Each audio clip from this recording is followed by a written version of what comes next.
Hey, it's Clay, and this will be a video chart on ticker symbol EVRI. We will take a look at the 30-minute time frame.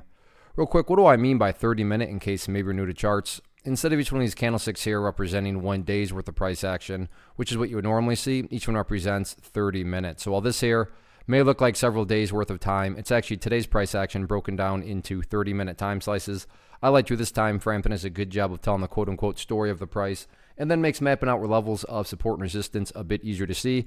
I don't mean to state the obvious, but I will anyways. Very nice movement today, not only from the price action perspective, but you look down here at the volume, and well above average volume on the day. So a lot of eyeballs on this one. So let's map out some levels of support, and then we can talk areas of resistance. So the first level of support is what I would call the ideal level. When we say, hey Clay, what would make this chart look the absolute strongest going forward? And that would be if the price could stay up here above $8.75. Now, don't get me wrong. If the price falls below $8.75, I am not saying the entire chart's destroyed or ruined or anything like that. But yeah, if the price could manage to stay up above that mark, that would definitely be a huge sign of power going forward. Taking a step back and looking at things from more so the big picture point of view, that is where the purple line here comes into play, the famous 50-period simple moving average. Keyword being moving. As time goes by, that line is going to move itself higher and higher. So a very basic yet highly effective way to judge the health of the move.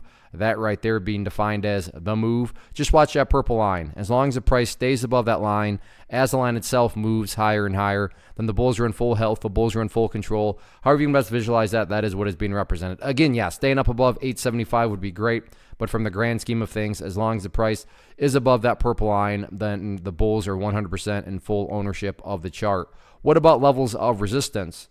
As far as where the sellers are at, pretty straightforward going into Thursday, and that's up there right at the $9.15 mark.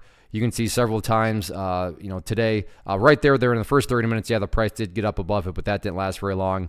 And then later on in the day, on 2 separate occasions, the price tried to get back above there and couldn't quite do it. So 9.15 will be public enemy number 1 going into Thursday. All in all, though, very nice movement today. Great volume, not just a question of can the price begin to chip away and build some higher lows. We will see. One of the biggest questions I get is, hey Clay, how do you find the stocks that you trade? So what I've done is put together a free resource guide where I talk about the tools that I use to locate stocks that I find interesting and think may have potential. So if that sounds like something that could add value to you as a trader, then click on the image that is up on the screen right now and I will email you the guide. The guide itself is very short and to the point, and best part, it's completely free. Thanks for watching the video. Let me know if you have any questions.